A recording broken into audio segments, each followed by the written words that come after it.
똑같이 칼빈주의 이란성에 대해서 계속하겠습니다.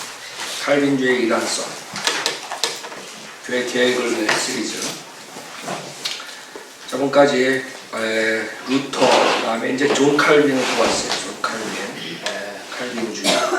그동안 여러분 몇 주 동안 그 백그라운드를 봄으로써 사실 많은 사람들이 유명하지만 우리가 지금 알고 있는 성경 지식에 의하면 굉장히 오류가 많았대요.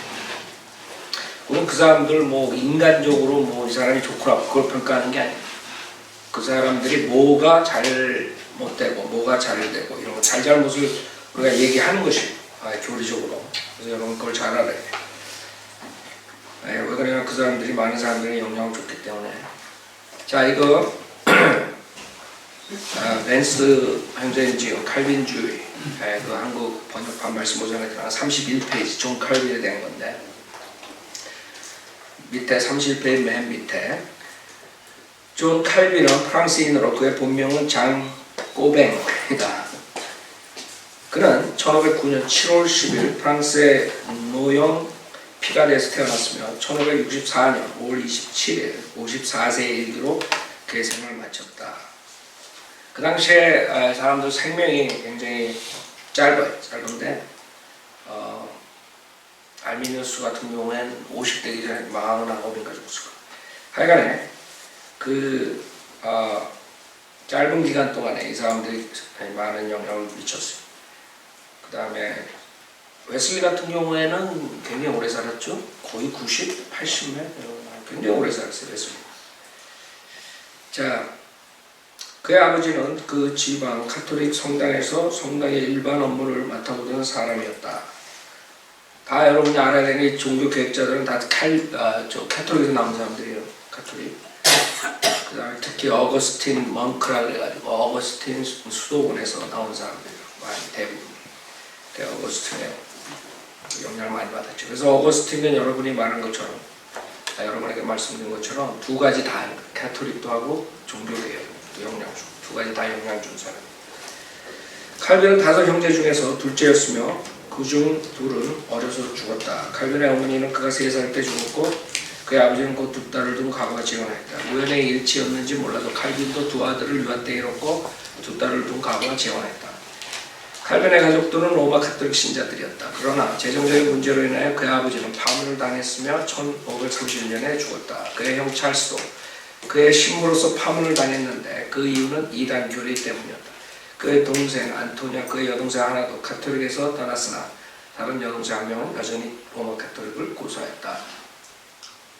칼빈은 12살 때 노영 카톨릭 교회의 감독 밑에서 유급으로 심부름을 하였으며 그 무렵에 파리로 보내져서 파리 대학교의 부설인 말시 대학에 신부가 되기 위해 입학하여 논리, 철학, 아트 등을 공부했다.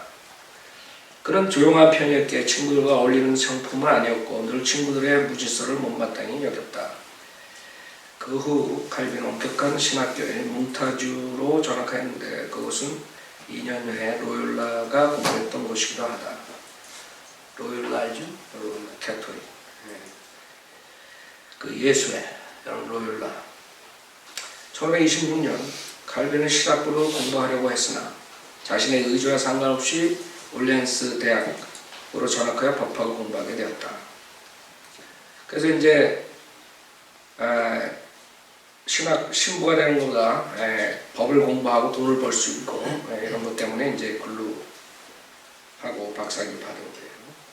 법학을 공부했다 그래서. 그 다음에 칼빈의 구원의 은혜.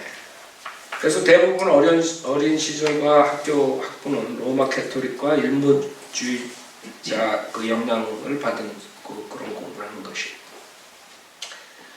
자, 내가 칼빈에 대해서 구원 받았다 안 받았다 그 얘기를 안 한다고, 그렇죠? 여태까지 여러분 못 들어봤을 거예요. 그러나 칼빈이 가르치는 대로 하면 구원은 못 받는 거예요. 그러나 칼빈은 칼빈이 쓴 책 전에 누구의 영향을 받았냐 하면 그 올리베탄의 영향을 받았어요. 올리베탄이 누구냐면 프랑스 성경을 번역한, 바른 성경을 번역한 사람이거든. 그렇기 때문에 이 사람의 영향을 받아서 이 믿음에 대한 그것을 받았는데, 루터도 마찬가지. 루터도 우리가 얘기했듯이 로마서 강해를 하면서 가톨릭 신부인데 로마서 강해를 하면서 로마서에 나오는 의인은 믿음으로 살리라 그것을 보고 거기서 이제 간증이 나온 건데 사실 루터가 그것을 믿고 구원을 우리가 받았다고 그러는데 하여간에 그 로마서 주석 서문을 조그만 교회에서 읽을 때 그 요한 웨슬리가 목사였었는데 미국에까지 와가지고 실패하고 돌아가고 굉장히 그 고뇌 속에 있다가 그 조그만 교회에 들어가서 루터의 그 서문을 읽는 그냥 평신도가 읽는 그것을 듣고서 의는 믿음으로 말미암아 살리라 그걸 듣고서 거기서 요한 웨슬리도 구원받단 말이에요. 그러니까 그런 식으로 하나님께서 그 믿음에 대한 걸 쓰는 거예요. 칼빈도 그 다음에 루터도 결국에는 칼빈주의에 빠지죠. 그러나 칼빈주의 그 사람들이 얼마나 영향을 받고 얼마나 그 뒤에 서적을 내고 이제 그런 거에 우리가 파묻혀가지고 그 구원에 대한 거는 사실 참 힘들어요. 그러니까 그 사람들이 쓴 그런 간증을 보고 우리가 개쌀 뿐이에요. 그러나 그 사람들이 어떤 사람에게 어떤 영향을 줬나 이거는 다 서적으로 나오니까 우리는 그걸 얘기할 수 있죠.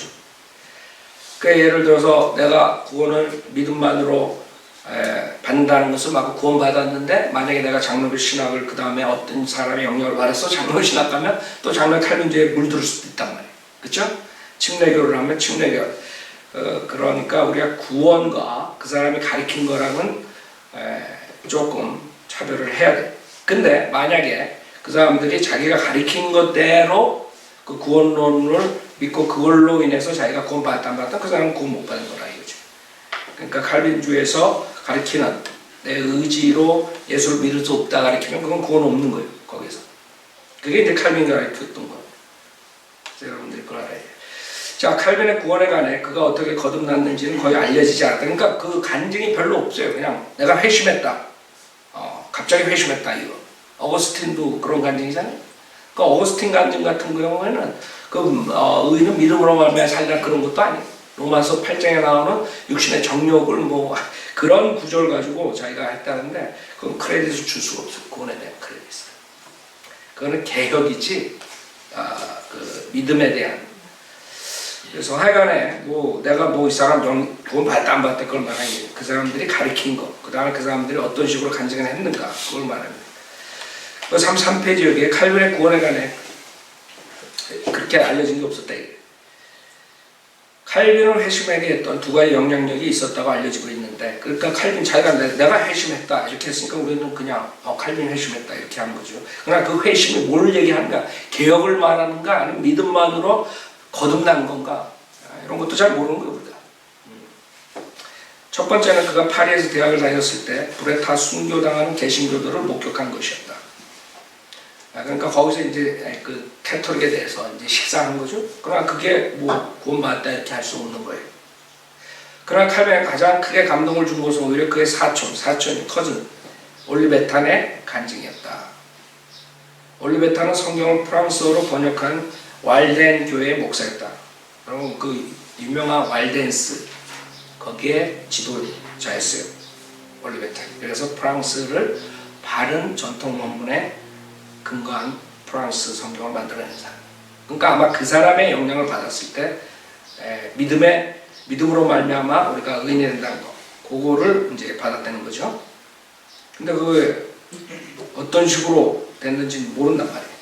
믿음으로 구원받는다는 말은 지금 교회 다니는 사람들 다 해요. 믿음으로 구원받는다, 거의 믿음으로 구원받는다는 거 모르는 사람이 있어요. 하여간에 그게 그 간증에 우리가 볼 수 있는. 그는 종종 칼빈과 성경을 토론하면서 두 가지 신앙만이 존재한다고 강조하였는데, 즉 전적으로 하나님의 은혜로 구원을 받는 것과 인간의 선행으로 구원을 받는 이 두 길 외에는 없다는 것이다. 그래서 칼빈이 그 사촌 올리베탄하고 그런 토론을 한 거예요. 칼빈은 캐톨릭이니까 믿음과 행위가 있어야 된다 그랬을 거고, 올리베탄은 아니다. 믿음만으로 구원받는다. 그래서 올리베탄 자기 사촌의 영향을 받아서 믿음만으로 구원받는다는 것을 주장했죠.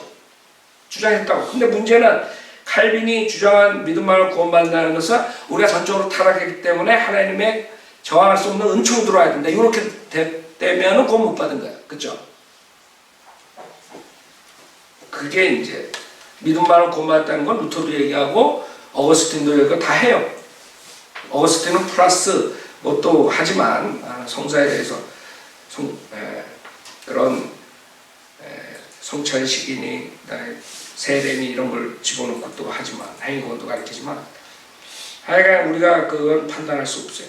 그 사람들에 대해서 언제 몇 월 며칠 날 구원받았다. 우리는 그런 간증이 있잖아요. 정확하게 내가 하나님의 말씀을 복음을 언제 듣고 내가 이렇게 구원받았다 믿었다.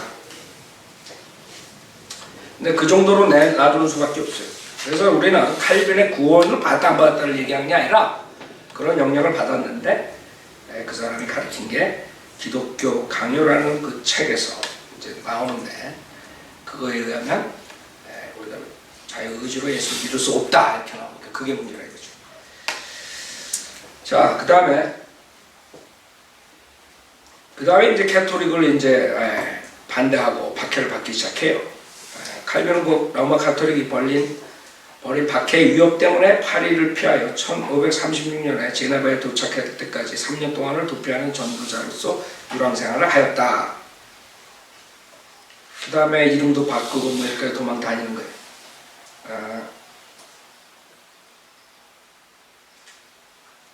뿐만 아니라 칼빈이 거룩한 작품 가운데 가장 위대한 저작이라고 알려진 기독교 강요라는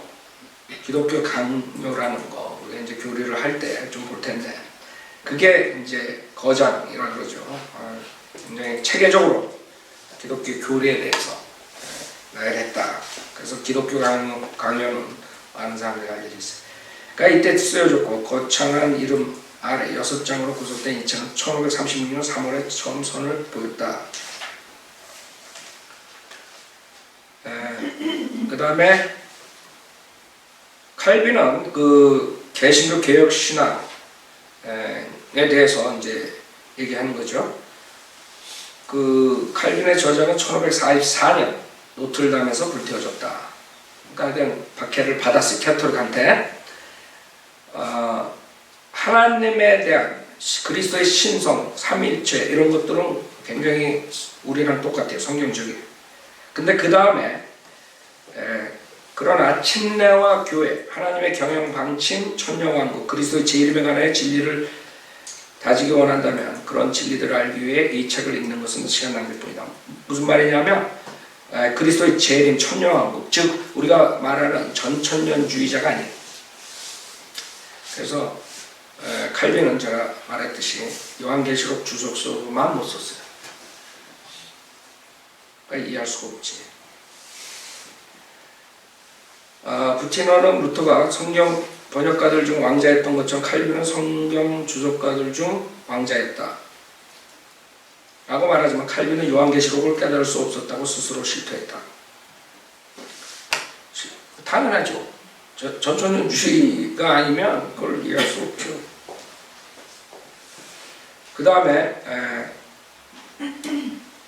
1530년 칼빈 학벌 묵기에 제네바에 도착했으나 여기서 파레를 만났다. 파레는 칼빈에게 지금 제네바는 로마 카톨릭에 항거하고 있으니 이곳에 머물면서 개혁에 협조하여 주기를 당부했다. 처음에 이 일에 주저했던 칼빈은 파레의 강력한 설득으로 결국 신약을 강요하고 목사의 직분을 맡았다.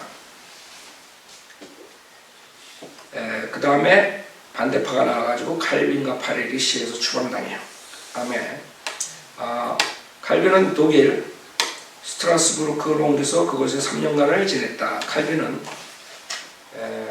그곳 스트라스부르크 체육관에서 신학 교수로 일하는 한편 프랑스인 피난민 교회에서 목사로 일했다.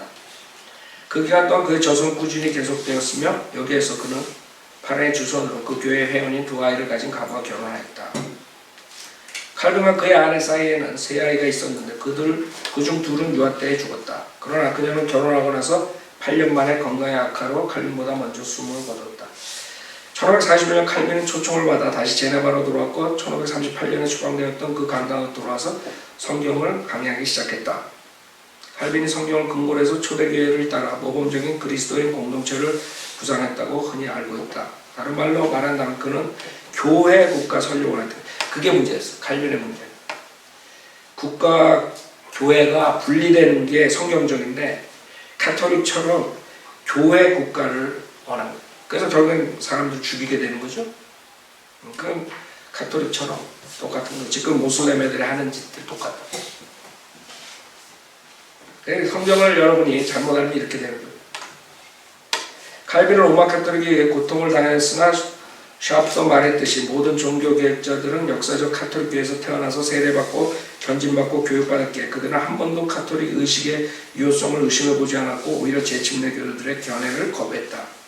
그 이 사람들이 믿음으로 구원받는다 그래놓고 또 그 어거스틴의 누룩들이 또 가지고 있었던 거예요. 그게 그 신도가 어느 정도에 따라서 그 문제가 생길 수 있는 거죠. 어떤 사람은 그냥 의식적으로 할 수도 있고 어떤 사람은 진짜 그게 구원에 연관된다 그럴 수도 있고 하여간 그런 혼동 상태에 온 거예요. 이 바이블 빌리버들이 정확하게 이걸 가르기 전에는 이런 상태로 믿음 생활 1900년까지 그랬다. 계속 그런 누룩 속에서 그 와중에 구원받는 사람도 나오긴. 그러나 그 혼동 속에서 구원받는 사람들이 많이 나올 수가 없는 거예요.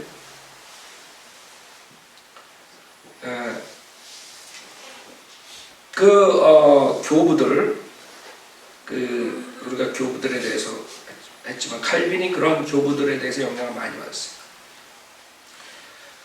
루서가 칼빈의 신학 선생에게 칼빈은 그에게서 장로교의 정치를 배웠다. 칼빈이 가장 잘 알고 있는 인물들은 교부들이었다. 그가 솔직하게 영적 선생으로 인정한 사람은 그중 누구였겠는가?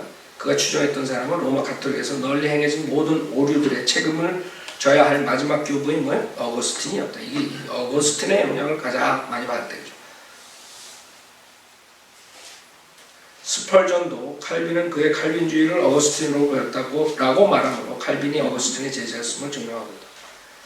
이제 스펄전이니 베프티스트들의 칼빈주의에 대한 거는 나중에 우리가 시간이 나면 하는데 스펄전도 정확하게 우리처럼 하지 못한 게 칼빈주의에 누룩이 조금 들어갔어요. 극단적은 아니지만. 그래서 많은 스펄전의 설교는 대부분 우리처럼 믿음만을 구원받고 예수님 영접하고 이런 거 하면서도 또 거기다가 칼빈주의의 것들이 조금 남아있단 말이에요. 그래서 많은 사람이 한국 사람들은 스펄전 거를 많이 하는 이유가 그 사람들이 칼빈주의자들이 스펄전 거도 따라가는 이유가 침례교 목사 걸 따라갈 수 있는 이유가 그 누룩이 있기 때문에 스펄전한테. 그 정도로 메스업된 거예요. 여러분이 1900년 마지막 때 2000년대에 산다는 게 여러분 얼마나 축복인 줄 알아요? 이런 모든 메스업된 거를 여러분이 구별을 할 수 있는 거예요.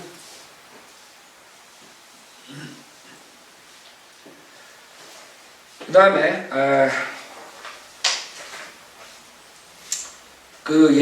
교리들에 대해서 이 예수 그리스도의 왕국 통치에 대한 칼빈은 로마 가톨릭과 같이 무천년주의적 입장을 취하며 말하기를 얼마 동안 그리스도의 천년 통치를 믿는 전천년 지복설주의자들, 제가 어거스틴 하면서 어거스틴이 이 사람들에 대해서 칠리스트라고 그러는데 그 사람들에 대해서 얘기했죠. 그 당시에 전천년주의자들이 있었다 그랬죠. 그걸 말해요. 이제 그들의 날조된 이야기가 너무 유치해서 반박할 필요성이나 가치를 느끼지 못한다. 그러니까 전천년주의자들은 유치하다. 칼빈이 그렇게 얘기해요. 어거스틴하고 똑같은 입장을 주는 거예요. 그들은 묵시록을 구실로 삼아 의심 없이 오류들을 만들어내지만 그것이 그들을 지지해 주지는 못한다.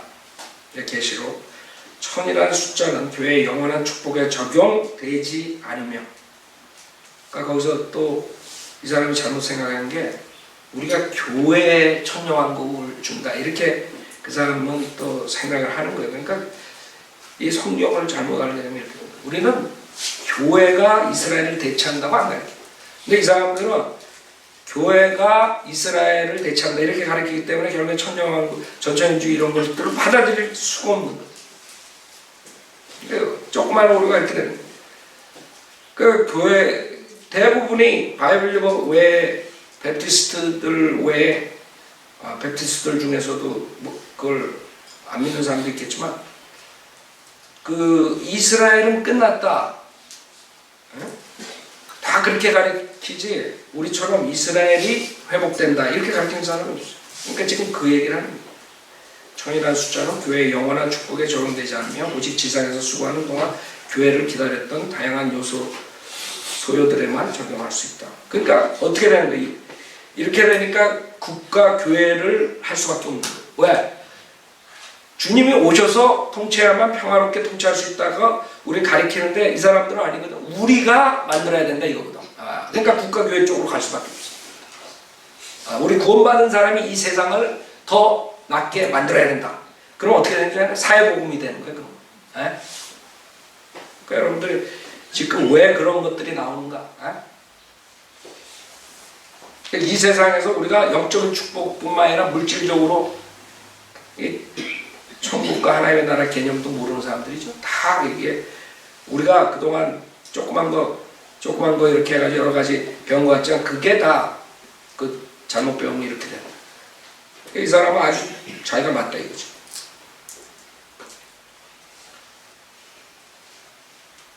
그래서 결국에는 이런 사람들은 문자적으로 한다 그러면서도 대부분이 정확하게 문자적으로 다 할 수가 없어요. 자기네들이 풀지 못하는 것들은 다 바꿔야 된다. 칼빈은 국가교회를 꿈꾸는 가톨릭에게 그처럼 박해를 받으면서도 그의 전임자 찌븐글리가 주리에서 했던 것과 마찬가지로 제네바에서 국가교회를 설립하는데 주저하지 않았다. 제네바에서 이제 그걸 했는데 찌빙글리라는 자는 우리 조상 애나베프티스트들을 묶어가지고 죽인 자들이에요.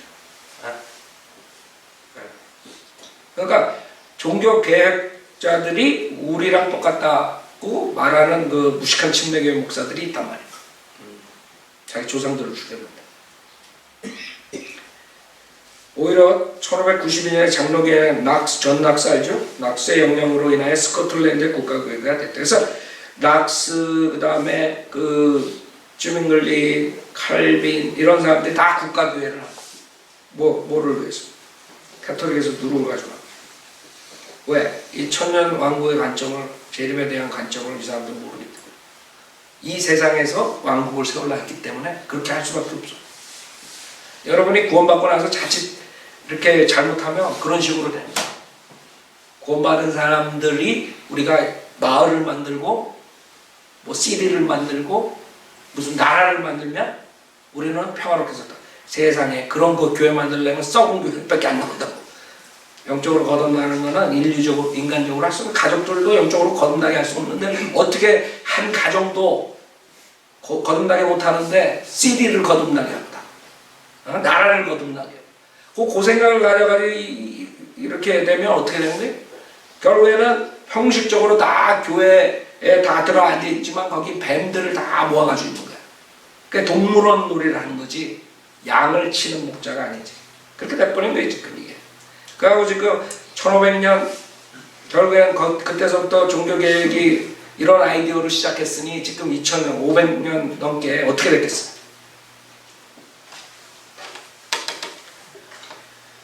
녹스가 제네바에서 칼빈 밑에서 공부했다 이거죠. 그래서 결국엔 똑같은 아이디어를 하는데 칼빈은 교회와 국가의 연합을 강력히 지지한 사람이었다. 1541년부터 1546년까지 제네바에서 58명의 사람이 처형되었으며 76명의 사람이 제네바로부터 축출됐다. 그렇죠. 자기 칼빈이 가리키는 대로만 따라오면 그렇게 할 수밖에 없어요. 죽이든가 아니면 쫓아내든가. 우리는 국가교회다. 캐톨릭에서 그런 거예요. 그 다음에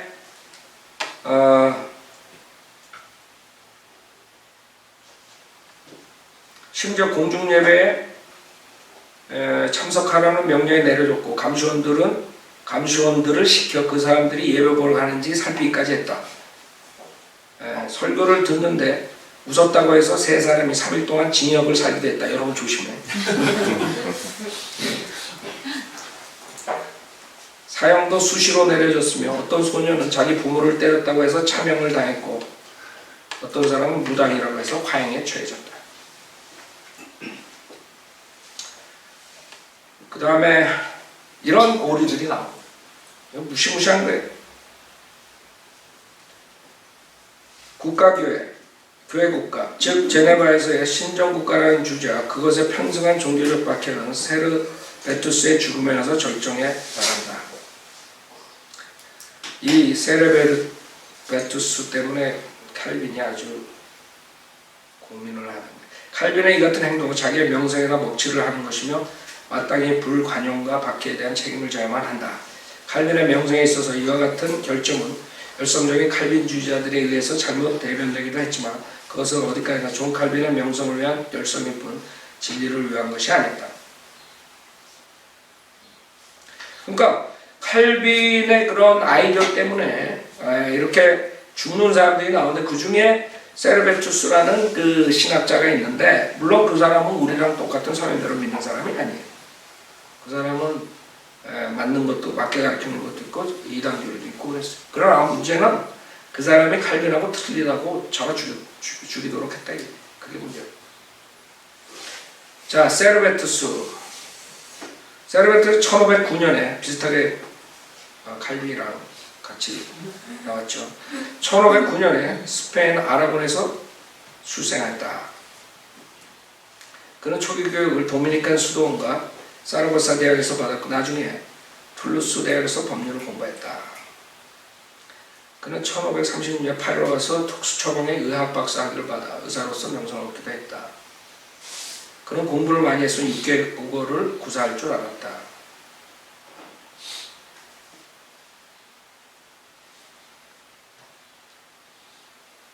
그 다음에 그러나 주목할 것은 그를 사형에 처하게 한 직접적인 이유였던 그의 종교가 아니다. 그는 전천년주의자로 칼빈의 예정론을 반대했다. 칼빈 예정론 반대하면 죽는 거야. 죽는 거야. 그는 또한 강력한 가톨릭 반대자였다.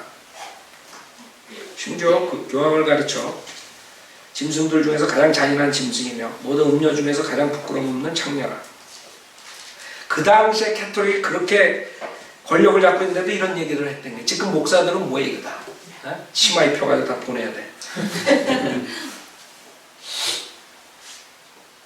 교황을 요한계시록에 나오는 용으로 지칭하였으며 미사를 가리켜 사탄의 기괴함과 마귀들의 청한이라고 표현한다. 루터도 교황을 가리켜 적그리스도라고 불렀으며 가톨릭 교회를 가리켜 악마의 음녀 교회라고 했다. 하여간 다 종교 개혁자들은 그거 하나는 있었어. 가톨릭을 완전히 그렇게 본 것이죠. 그 요한계시록에 나오는 창녀교회로. 그러나 세르베투스 문제는 그 일신론자가 아니지만 삼위일체 안에서 이상한 그런 교리를 했어요. 삼위일체는 굉장히 그건 이론적으로 가르칠 수가 없는 거예요. 조금만 잘못해도 그건 이단으로 몰리기 쉬운데. 그래서 이런 것 때문에 이제 트집을 잡혔죠. 그래서 삼일체에 대해서 부정적으로 얘기했어요. 그 다음에 1953년에 비엔나에서 세르베투스 로마 가톨릭에 투옥됐다.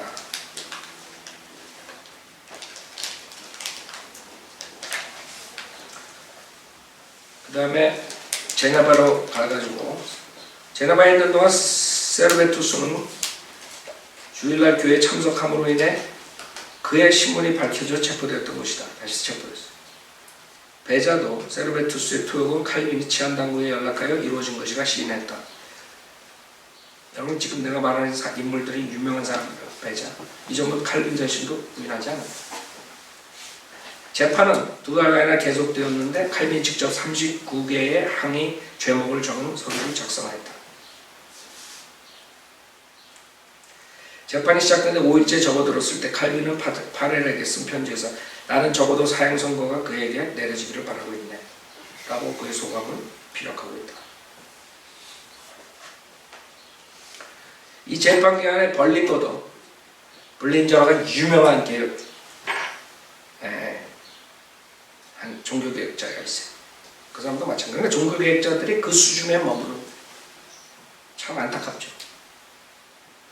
그 자손 중에 볼린저라는 사람이 나와가지고 극단적 지금 이 세대주의를 가리키는 무릎을 뿌려가지고 많은 사람들이 극단적 세대주의 그걸 가리키는 사람들이 나오는데 이 사람도 마찬가지예요. 벌린거도 칼빈의 편지예요. 하나님께서는 제네바 의회에 이단의 오염에 대한 진실과 하나님 모독하는 데 대하여 하나님의 영예를 증명하는 가장 좋은 기회를 주셨다.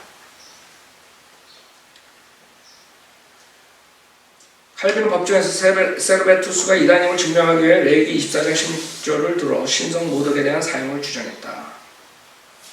칼빈이 그를 화형에 처하는 것보다는 차명에 처할 것을 요구하였음은 잘 알려져 있다.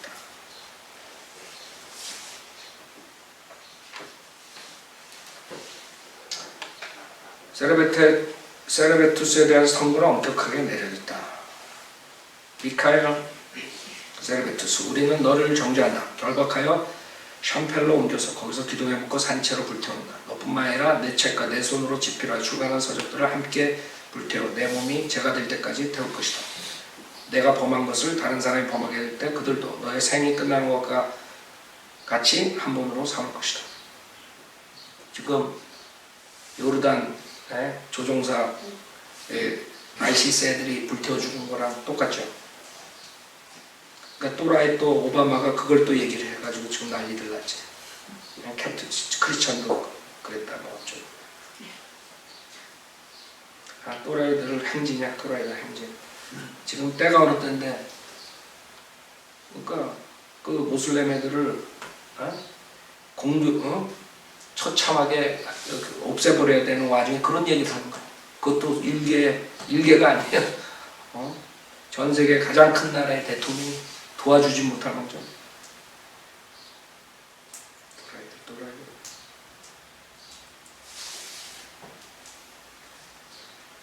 자, 결국에는 상수리나무를 사용했기 때문에 세르베투스는 반시간의 고통을 당해야 했다. 결국에 이걸로 인해 가지고 칼빈이 아주 비난을 받게 됐죠. 칼빈은 세르베투스의 죽음의 비난을 받게 되어 있다.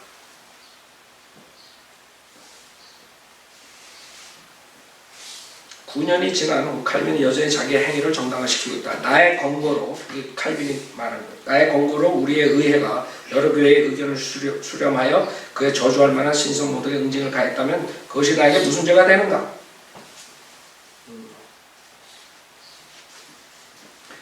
칼빈은 세르베투스의 교리를 반박하는 것에서 이렇게 쓰고 있다. 이단자들과 하나님을 모독하는 자들 사형에 처한 것을 부당하다고 주장하는 사람은 누구를 막론하고 분명하고도 표현적으로 그들에게 아주 큰 죄가 있음을 증명하게 될 것이다.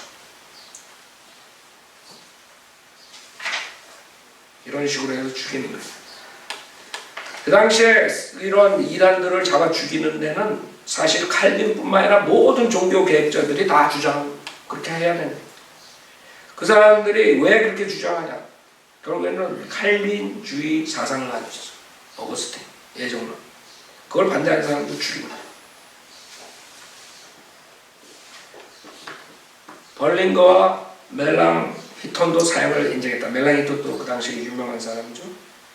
멜랑히톤은 벌링거에게 보낸 편지에서 1555년 나 역시 제네바의 의회가 행한 일이 전적으로 옳다고 단정했소. 그 길만이 하나님 모독하는 일을 결코 중단하지 않을 그 완고한 사람은 끝장내는 일이었소. 혹시나 이 가혹한 행위에 반대할 사람들이 있을지 염려되어 라고 썼다. 멜랑히톤은 칼빈에게도 이단자를 사형에 처한 당신에게 교회는 빚을 졌고 항상 은혜의 빚을 지게 될 것이오 라고 써있다. 부서도 주장하기를, 이게 다 유명한 사람이 여러분이 이름 들었던 사람이에요. 세르베투스는 창자를 꺼내고 갈갈이 찢어 놓아도 마땅하다고 했다. 부서는 칼빈의 스승이다. 배자는 처형을 옹호하는 특별한 말로 제네바에 있는 세르베투스에게 형벌을 거하는 것은 가능해서 아주 당연한 일이다. 이 형벌은 그가 분파주의자라고 해서가 아니라 불경건과 지독한 신선 모독을 지독하게 합성시켜 지난 30년 동안 말과 글로써 하늘과 땅을 모두 오염시키기 때문에. 이 사람들이 말한 것처럼 진짜 이단이라도 여러분 지금 3일 장 가르친다 그래가지고 내가 불태워서 죽이자 그러면 여러분 뭐라겠어요? 저 사람 저 병원에 보내야 된다. 그렇게 나오죠.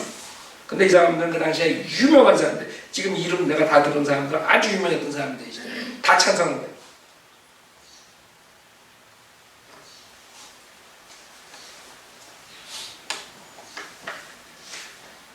자, 그래서 결국에 이런 식으로 칼빈이 주장하다가 갔어요. 그때 이제 등장한 인물이 누구냐면 칼빈하고 그 뒤에 알미니우스라는 사람이 등장해요. 알미니우스. 이 알미니우스는 간단하게 짚고 넘어가겠어요. 왜 그러냐면 그 당시에 어거스틴 펠라기우스주의가 있었고 어거스틴주의가 있던 것처럼 펠라기우스처럼 그렇게 많은 이단을 안 하면서도 그렇게 오명을 잊게 된 게 칼빈주의자들이 자기네 시스템에 맞지 않으면 무조건 다 알미니안주의다 이렇게 얘기했기 때문에 많은 사람들은 알미니우스를 정말 그렇게 나쁜 교리들을 가르쳤다 이렇게 지금 생각한다. 그러나 그렇지 않았어요. 알미니우스. 실질적으로 알미니우스는 칼빈주의를 했던 사람이에요. 그러다가 알미니우스 그런 주장을 예정론 반박하는 그 사람들을 대적하다가 오히려 그 사람들한테 설득당해가지고 그 예정론을 반대했기 때문에 칼빈주의자들이 아주 죽이려고 했던 사람이에요. 그러니까 펠라기우스랑 완전히 틀리다. 펠라기우스는 많은 이단 교리들을 또 했다고, 그렇죠? 알미니우스는 아니야. 근데도 불구하고 알미니우스는 펠라기우스주의자다. 이렇게 만들어버려요. 제임스 니콜은 알미니우스의 글을 번역하는 번역자인데 그는 알미니안주의에 대해 이렇게 설명해요. 그러니까 문제가 뭐예요? 우리처럼 칼빈주의는 뭐가 잘못되고 뭐가 잘되고 알미니안주의는 뭐가 잘못되고 뭐가 잘되고 알미니우스가 뭘 가리켜 칼빈이 뭘 가리켜 어거스틴이 뭘 가리켜 이렇게 하지 않으면 결국에는 칼빈주의 아니면 알미니주의자다. 그래가지고 무식한 자들이 우리한테 믿음으로 우리의 의지로 믿음으로 구원받는다 그러면 여러분들은 알미니우스주의자가 되는 거예요. 알미니안주의. 그렇죠? 그러니까 여러분들 그런 소리 이제 나가서 듣는다. 믿음으로 구원받는다. 우리 자유의지로 믿었을 때. 그럼 너네들은 알미니우스. 그러니까 무식하고 그렇게 되는 거예요. 그러니까 자기네 눈에는 똥개 눈에는 똥만 보이듯이 자기네 눈에는 알미니우스만 보이는 거야. 다른 거 안 보이는 거야. 똥개 눈에 밥이 안 보여. 그래서 무조건 알미니우스. 그리고 어떤 무식한 칼빈주의자 목사, 여기 내가 계속 얘기하는 골빈벨, 골들벨. 그 목사는 칼빈주의 목사면서 또 우리 보고 그 사람은 우리 보고 칼빈주의자네. 이단. 칼빈주의자 이단이네 우리 보고. 그러니까 그 사람들 눈에는 그거밖에 안 보이는 칼빈주의냐? 알미니안주의. 그 외 사람들은 없는 거야. 무식해. 그러니까 그 사람이 우리를 칼빈주의자라고 하는 줄 알아요? 구원의 영원한 보장. 한번 구원받으면 영원히 구원받아. 그거 했더니 칼빈주의자들. 무식하네. 우리랑 차이가 있는 걸 모르는 거지. 자, 하여간 알미니우스의 글을 번역한 번역자인데 그는 알미니안주의에 대해 이렇게 설명하고 있다. 근데 알미니안주의라는 명칭을 알려진 기독교 신앙의 참된 복음의 호칭은 알미니우스가 단독 창안자이기 때문이어서가 아니라 그가 산재된 자료들을 집성했기 때문이다. 칼빈주의도 마찬가지죠. 그동안에 교부들이 한 것들, 그런 것들을 해가지고 집성했죠. 마찬가지 알미니우스도 그렇다. 그 자료들은 보편적인 구속의 교리와 연관된 초대 교부들이나 초기 기독교, 개신교 거장들의 관점들에 관한 것들이다. 또한 이것들을 그가 하나님의 거대하고 조화를 이루는 계획 속에다 결합시키기 위해서 집성하고 적용했기 때문이다. 이 이론은 신성의 모든 속성과 완전성을 칼빈에 대한 방식보다 더 명확하고 분명히 보장해 준다. 자, 이 제임스 알미니우스가 누구냐? 1560년에 그러니까 한참 뒤에 태어났죠. 칼빈이 바로 죽기 전이에요. 칼빈이 1564년에까지 죽었다고 그러죠.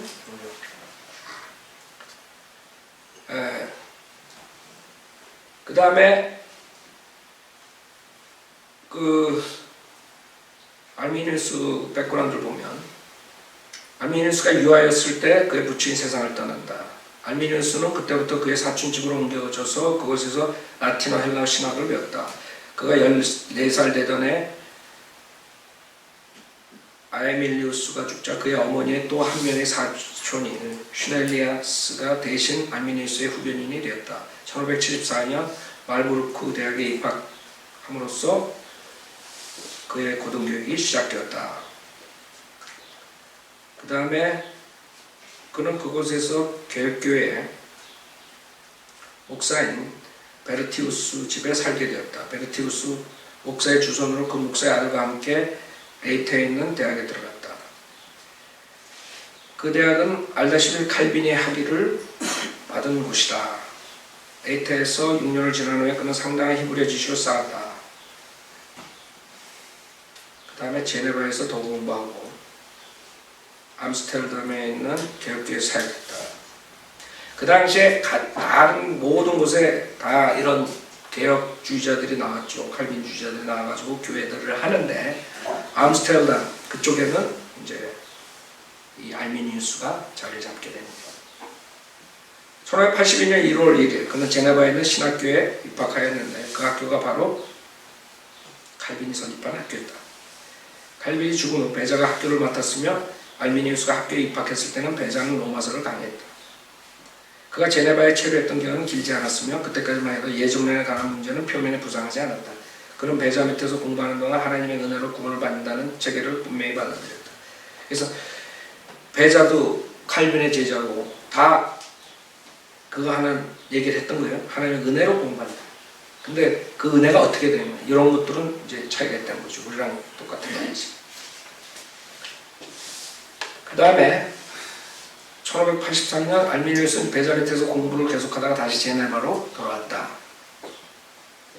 그래서 베자, 칼빈 이쪽 파였다고 사실 그 영향을 그대로 가져가가지고 칼빈의 제자 베자, 베자의 제자 알미니우스 이렇게 했는데 결국에는 여기에서 뛰어나니까 이 사람들이 신학적 논쟁을 답하라는 부름을 받게 돼. 이 사람을 부른 거예요. 네가 이제 답변을 해라. 저 이단들은 그렇게 해버립니다. 그래서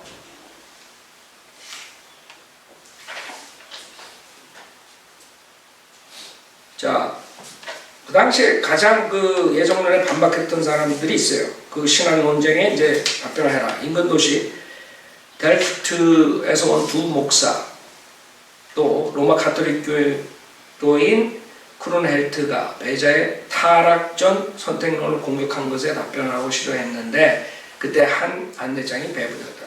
그러니까 베자가 주장한 칼빈주의를 이제 공격했죠. 걔네들이 호랑이 털을 건든 거야. 그 안내장은 베자의 타락전 선택론, 사실 칼빈의 예정론과 다를 것이 없다를 타락 후 선택론으로 변경하려는 것이며 로마서 9장의 예정론에 관한 논문에서 베자와 칼빈이 인용한 논쟁점에 대한 답변이라는 제목으로 되어 있다. 알미니우스는 베자를 지지하는 답변을 준비하는 과정에서 두 가지 체제, 즉 타락전 선택론과 타락 후 선택론의 오류를 발견하게 됐다. 거기에 오류가 있다는 거예요. 그때 알미니우스는 사실 칼빈주의 교육을 받는 사람이야. 칼빈의 제자, 베자 밑에서. 그러다가 오히려 그 사람들이 베자가 야, 넌 뛰어나고 그러니까 얘네들이 우리를 건드리니까 얘네들 네가 알아서 처리해라. 그래가지고 그거를 걔네들의 그 논문을 읽다가 이 칼빈주의자들이 가리키는 타락적 선택론 이런 것들이 잘못됐구나. 이거를 알았다 이거죠. 그 다음에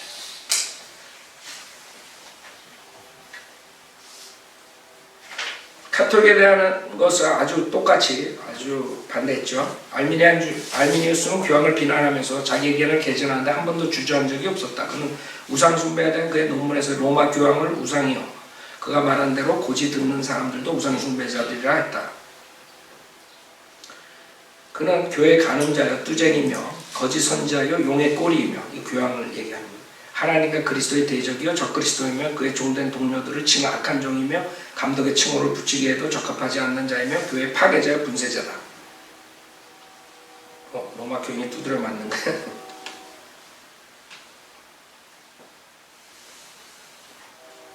자, 그래서 칼빈주의 영향을 받은 사람이지만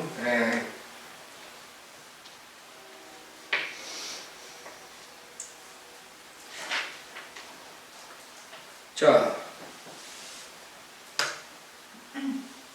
알미니우스 예정에 관한 그의 견해를 그리스도 안에서, 이게 제일 중요한 예정론, 그리스도 안에서 하나님이 영원하시고 은혜로운 법령이라 요약하며 그 법령에 의해 하나님께서 성도를 의롭게 하시고 양자 삼으시며 그들의 영생을 주심을 결정하시나 믿지 않는 자들과 회개하지 않는 사람들은 정죄하신다고 주장합니다.